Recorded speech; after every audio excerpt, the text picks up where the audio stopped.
காணாமலாக்கப்பட்டோர் civil சமூகங்கள் மக்கள் மத்தியில் வேலை செய்கிறது சம்பந்தமான எங்களுக்கு இருக்கிற அச்சுறுத்தல்கள் நீதியை நாங்கள் விரும்பி நிற்கிறோம், அதுக்காகத்தான் நாடி நிற்கிறோம் என்பதை பதிவு செய்கிறோம். Justice we so we looking for you justice.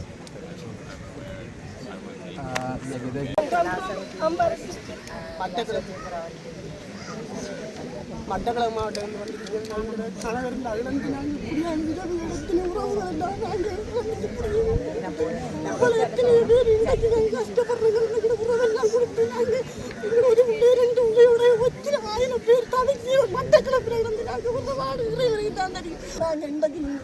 எங்க பிடிச்சி போனேன் எவ்வளோ பிடிச்சி போனேன் எங்க இருக்காங்க எவ்வளோ தெரியாங்க இன்னும் எங்களுக்கு நீதி கிடைக்குது என்ன போல லட்சம் கிடைக்குது ஆயிரம் கணக்கில் இருக்கிறீங்களே வந்து ஆளாக காய்ச்சி போட்டோம் என்ன செய்வோம்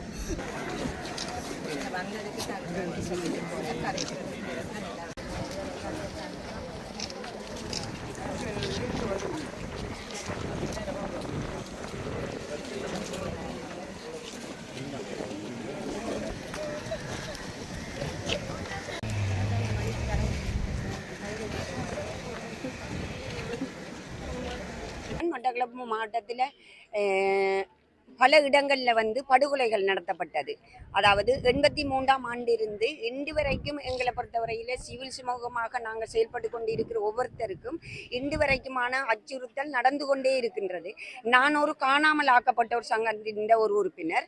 எந்த குடும்பத்திலேயும் நான் 3 பேரை இழந்து இந்த இடத்துல வந்து நிற்கிறேன். இன்றைக்கு நீண்ட காலமாக நாங்கள் எங்களோட நீதியை கேட்டு எங்களோட பிள்ளைகளுக்கு எங்களோட உறவுகளை கேட்டு எங்களோட தாய் தகப்பனை கேட்டு நாங்கள் போராட வந்தாலும் கூடி எங்களுக்கு நிறைய இடத்துல நாங்கள் இன்றைக்கி அச்சுறுத்தலுக்கு உள்ளாக்கப்பட்டு வெளியில் வந்து நாங்கள் எங்களோட பிரச்சனையில எங்களோட இழந்த இழப்புக்களை சொல்றதுக்கு கூடி எங்களால் இயலாத நிலையில் நாங்கள் இன்றைக்கி இந்த மாவட்டங்களில் வாழ்ந்து கொண்டு இருக்கிறோம். The High Commissioner has just arrived here in Trincomalee this morning.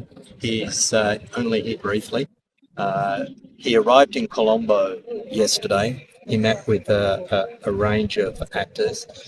In fact, I'm sorry, he did arrive on Monday evening. He has already met the Prime Minister and a range of other ministers in the capital, also members of civil society, the diplomatic community, the Chief Justice in the capital. He is here to discuss a wide range of human rights issues. Among them are accountability and effective remedies, as well as reconciliation. The High Commissioner will travel after this. He will be going up to Jaffna. He will also be meeting local officials in Jaffna, as he is meeting local officials here. He will meet members of civil society here, and as you have just seen, he spoke with some of the victims here who have turned up. He is obviously very concerned and expressed his sorrow with some of the victims here. After this, as I say, the High Commissioner will be travelling to Kandy. After Kandy, he will be going back to Colombo. In Colombo, he will be holding a press conference tomorrow, on Thursday, which we will be invited. Thank you. எங்களுடைய மகஜரிலே 17 வருட காலமாக எங்களுடைய உறவுகளை தொலைத்துவிட்டு வீதி வீதியாக நின்று போராடுகின்ற தாய்மார்கள் தங்களுடைய உறவுகளுக்கு என்ன நேர்ந்தது என்ற நீதியை பெற்றுத்தர வேண்டும் என்று மகஜரில் குறிப்பிட்டிருக்கின்றார்கள். அதுபோன்று அண்மை நாட்களிலே எங்களுடைய வடகிழக்கு பிரதேசங்களிலே குறிப்பாக உகந்தை போன்ற பிரதேசங்களில் வைக்கப்பட்டிருக்கின்ற புத்தர் சிலை விவகாரங்கள், அதே போன்று நேற்றைய தினம் இந்த நாட்டினுடைய நீதியமைச்சர் நாணயக்கார அவர்கள் குறிப்பிட்டிருக்கின்றார். வடக்கிலே இருக்கின்ற மனித புதைகுழிகள் கட்டுக்கதைகள் என்பது போல ஒரு செய்தியை வெளியிட்டிருக்கின்றார். அதே போன்று கடந்த 2 மாதங்களுக்கு முன்னர் இந்த நாட்டினுடைய வெளிவிவகார அமைச்சர் அவர்கள் குறிப்பிட்டிருந்தார், இந்த நாட்டிலே இனவழிப்பு நடைபெறவில்லை, இனவழிப்பு என்ற வார்த்தை பிரயோகிக்கப்பட்டால் அவர்கள் மீது சட்டம் பாயும் என்று கூறியிருக்கின்றார். எனவே தொடர்ச்சியாக வருகின்ற அரசுகள் இவ்வாறா எங்கள் மீது அழுத்தங்களை பிரயோகிக்கின்ற செயற்பாடுகளை நிறுத்த வேண்டும் என்றும், ஒரு மனிதுரிமை செயற்பாட்டாளராக மனிதுரிமை செயற்பாடுகளுக்கு இவர்கள் விதிக்கின்ற அழுத்தங்களை தடுக்கின்ற சட்டங்களை இயற்ற வேண்டும் அல்லது அவர்களுக்கு அழுத்தம் கொடுக்க வேண்டும் என்றும் எங்களுடைய மகஜரை நாங்கள் இந்த திரு வால்டர் டக் அவர்களிடம் கொடுத்திருக்கின்றோம். நன்றி.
So there are thousands